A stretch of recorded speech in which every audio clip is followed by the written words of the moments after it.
자, 주택 가격이요. 최근에 보니까 수억 들었다 그러지만은요. 10월달 기준으로 주택 가격이요. 지금 이렇게 그 올해 5월달 이후부터 이렇게 꺾였는데요. 지금 그 수준이 뭐냐면 작년도 10월달 정도뿐이 안 들어갔어요. 주택 가격 여러분 일부 사람들 많이 떨어진 것 같죠? 아니에요. 그거 그냥 자극적인 제목을 뽑아서 그러는데 작년 10월달 정도뿐이 안 들어갔습니다. 아직 갈 길이 멀어요. 이제 시작이에요. 이제 시작일 뿐입니다. 그러니까 작년 9월 수준 정도로 들어간 거예요. 주택 가격이 하락을 한 게. 작년 9월 수준이에요. 예? 이거 받기 힘듭니다. 그 다음에, 여전히 봐보세요. 소득 대비 가격의 비율을 보시게 되면은, 이 코로나 팬데믹을 쫙 껑충 뛰어버렸잖아요, 그냥요. 위에 보게 되면 가격 대비 소득의 비율인데, 주택 가격에 비해서 이제 소득의 비율인데, 이게 그러니까 뭐 13배 넘게 이렇게 올라가고 있잖아요. 한 7배 정도 이렇게 있다가 한 2배는 올라갔잖아요. 이게 지금 여전히 그러니까 12배 높다는 얘기는 결국은 뭐겠습니까? 가격이 여전히 높다는 얘기예요. 높다는 얘기야. 소득은 별로 안 올라간 자 있고. 예? 그러니까 이게 되고 있는 거죠. 그렇죠? 특히 이제 서울 같은, 위에가 서울입니다. 주황색이. 밑에는 이제 전국이고요. 예? 그 다음에 이제 일부 사람들이 이제 인구와 관련해서 부동산 시장을 많이들 얘기하는데요. 이제 부동산 시장을 부정적으로 보는 사람들은 인구가 감소하는데 무슨 부동산 시장이 다시 살아나냐 이렇게 얘기를 하는 사람들이 있단 말이에요. 총인구로 보게 되면 2020년에 정점을 찍고 나서 이제 줄어들고 있습니다. 우리나라 인구는 내국인하고 외국인이 있는데 내국인도 그러니까 내국인이 출산율이 이제 되다 보니까 2020년에 정점을 찍고 작년부터 이제 그러니까 이게 감소세로 전환됐어요. 외국인들도 2019년에 정점을 찍고 줄어들기 시작하고 있어요. 외국인들도. 인구가 감소세가 분명히 그러니까 부동산 시장에 부정적으로 영향을 미칠 수밖에 없는데 이거 가지고 반박하는 사람들은 무슨 얘기를 합니까요? 아, 가구가 증가하지 않느냐. 그런 얘기를 해요. 가구요. 그런데 가구의 변동 추입니다. 2015년부터 2021년까지 가구가 250만 가구가 증가했어요. 분명히 가구가 증가한 건 사실입니다. 왜? 1인 가구가 주로 많이 증가를 했거든요. 1인 가구? 근데 1인 가구가 한 80%를 끌어올렸어요. 이 가구 증가에. 예? 한 196만 가구, 한 200만 가구가 1인 가구가 증가했는데 1인 가구 이외 중에서는 되게 2인 가구가 또 이제 주도했는데 그걸 2인 가구 잠깐 보여드릴게요. 근데 1인 가구 중에서 보게 되면은 1인 가구 중에서 64%가 거의 3분의 2가요. 60세 이상 1인 가구입니다. 그러니까 그다음에 한 18%가 누구냐면은 20대 후반 1인 가구예요. 근데 20대 후반이 그러니까는 주택 수요층이 되기는 아직 좀 가잖아요.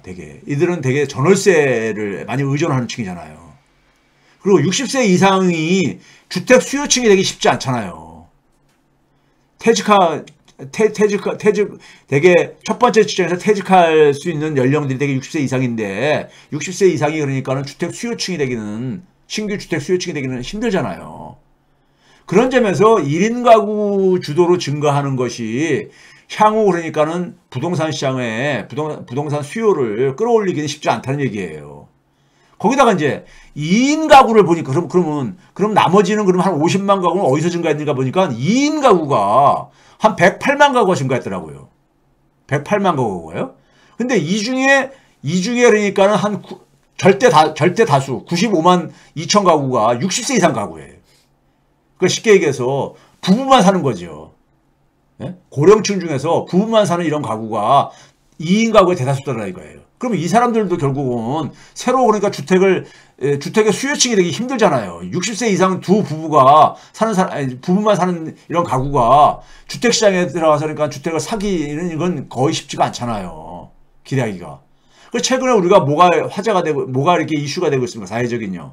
소위 말해서 퇴직하고 난 다음에 은퇴하고 난 다음에 오히려 뭐냐면 고시원 같은 데가 이 노인들이 그러니까 오히려 새로운 그러니까 과거에는 청년층들이 그러니까 고시원이라든가 이런 데를 그러니까 많이 이제 싼 그 비용을 절감하기 위해서 이용했었는데 요새는 노인들이 많이 이걸 이용한다는 거 아니에요. 주거 빈곤 가구가 그러니까 노인층이 굉장히 많다는 거 아닙니까? 176만 가구가 이렇게 있다고 하는 것처럼. 예? 그러니까 결국은 뭐냐면 가구는 증가한 건 맞는데 가구가 증가하고 있는 건 많은데 이 증가하는 가구가 소위 말해서 부동산 수요층으로 수요층이 되는 것은 굉장히 소수일 수밖에 없다는 얘기예요. 예? 크지가 않다는 얘기죠. 그러니까요. 그런 점에서 인구나 가구의 이 구조의 변화는 소위 말해서 부동산 시장에 이것도 마찬가지로 그 부정적으로 작용할 가능성이 높다는 얘기죠. 그다음에 전국에 이제 그러니까 우리가 입주 물량하고 이제 분양 물량인데 파란색이 입주 물량이고요. 분양 물량이 그러니까 이제 주황색인데 이 입주 물량하고 분양 물량은 시차를 두고 이제 가고 있잖아요. 한 2년 이후에 그러니까 되게 이제 분양하고 나서 2년 후에 이제 입주를 하고 그러니까요. 되게 흐름을 보게 되면 그런 관계를 보여주고 있죠. 여기 그러니까 앞에 그 주황색이 분양 물량이 쭉 떨어지는 것이 한 2년 텀을 두고 나서 쭉 이렇게 파란색이 이렇게 줄어들고 있잖아요. 네? 되고 있잖아요. 그러면은 지금 이 주황색 분양 물량이 지금 그러니까 2018년부터 이렇게 지금 증가 추세를 가고 있잖아요. 그러면 이게 이제 그러니까 입주 물량으로 그러니까는 향후에 그러니까 이게 계속 증가세를 당분간은 이게 지속될 수 있다는 얘기잖아요. 그러면 주택 시장에도 결국 뭐냐면 공급 압박이 당분간은 그러니까 지속될 수밖에 없다는 것이죠. 그런 점에서 부동산 시장이 그러니까 여러 가지로 그러니까 부동산 시장이 지금 살아나기가 쉽지가 않은 구조라 이거예요. 그래서 MBC인가 어디에서 보니까는 부동산과 관련된 리스크를 2,700조 이런 기사가 났더라고요. 그게 이제 뭐와 관련된 거냐면 부동산 금융과 관련된 금융 중에서 위험에 노출된 전체 총액을 보니까는 한 2,697조 원이니까는 이 수치를 가지고 이제 그런 기사를 만들었더라고요. 그러니까 이제 그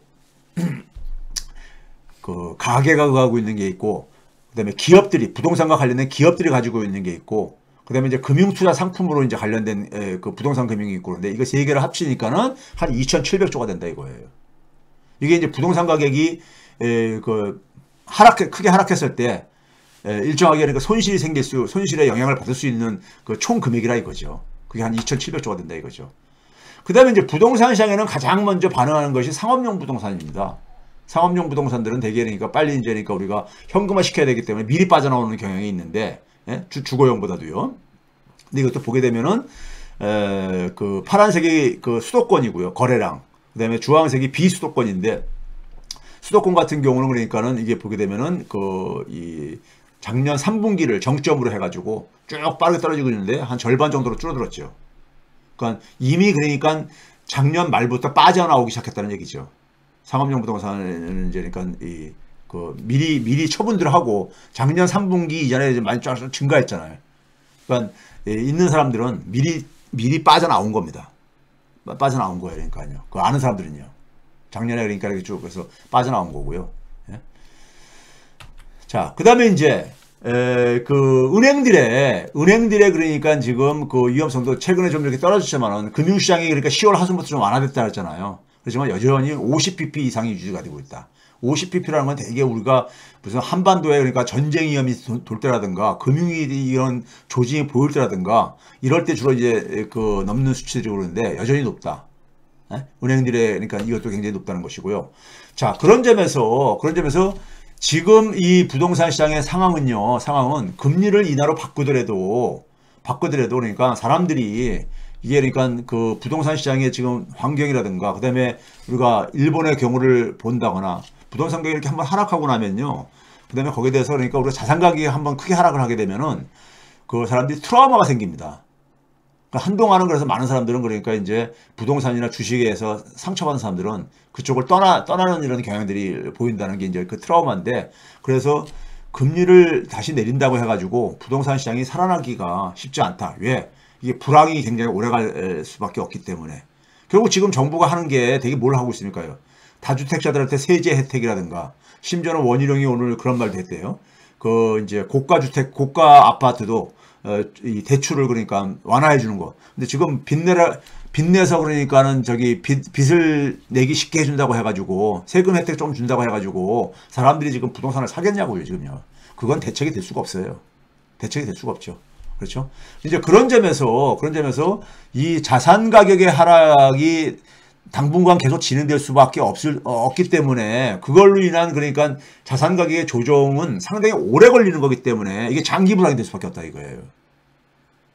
그럼 우리가 우리나라의 그러니까 산업 체계를 굉장히 건강하게 바꾸는 것이 가능하냐?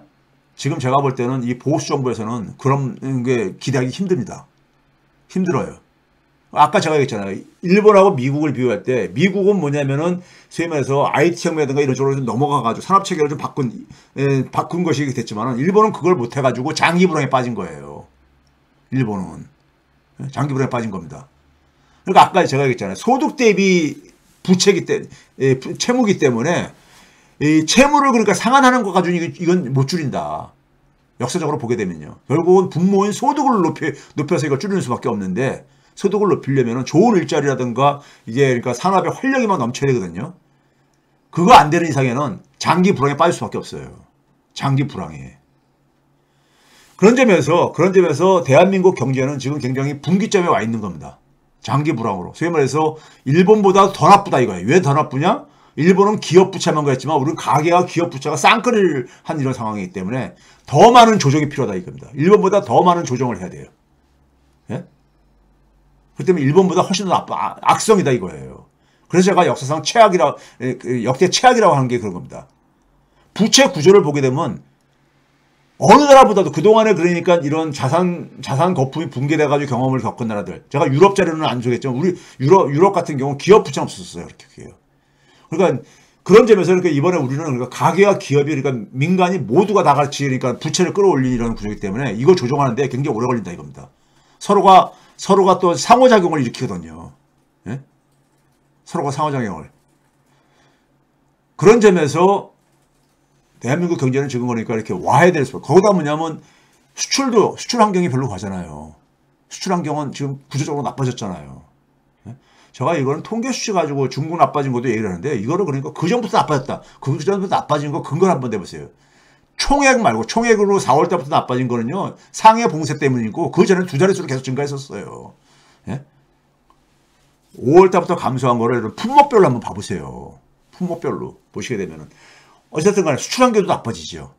예? 나빠졌잖아요. 그런 점에서 그러니까는 대한민국 경제는 저는 이제 그 내년도는 우리가 진짜 허리띠 꽉 졸라매고요. 이게 지금 이제 그러니까는 와해되는 이런 상황으로 갈 수밖에 없습니다. 장기 불황. 그리고 이제 내년이 끝이 아니라 내년은 이제 시작이다 이거예요.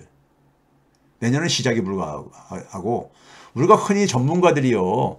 내년 하반기에는 그러니까 좀 이제 회복되는 걸로 이렇게 얘기를 하는데 거기에는 함정이 있습니다. 여러분들 한번 봐보세요. IMF가 됐든 어디가 됐든 간에 대개 보게 되면 경제 전망치를 할 때 보면 하반기에 좀 회복하는 걸로 얘기해요. 그 이유가 뭐냐면요. 하나는 희망사항도 있고 두 번째는 뭐냐면 일종의 과학적으로 얘기한다면 기저효과예요. 앞에 그러니까 경제 수준이 뚝 떨어지게 되면은 그 뒤에 3분기, 4분기에는 워낙 떨어졌기 때문에 조금만 성장해도 많이 성장할 수 있잖아요. 예? 그래서 그걸 하는데 근데 여러분들 지금까지 한번 봐보세요. 지난 수십 년 동안 봐보세요. 항상 1년에 한 서너 번씩 발표하는데 내년 연초에 가게 되면 전망치를 발표하죠. 전망치 발표하면서 항상 나오는 게 뭡니까? 하반기에 더 나빠졌어. 이런 식으로 되게 발표하죠. 그래서 내년도 하반기부터 저는 개선된다는 건 근거가 없다. 단지 뭐냐면 앞에가 워낙 나빠지기 때문에 그 기저효과를 좀 기대해야 하는데 기저효과 기대할 수 있는 게 별로 없다. 예?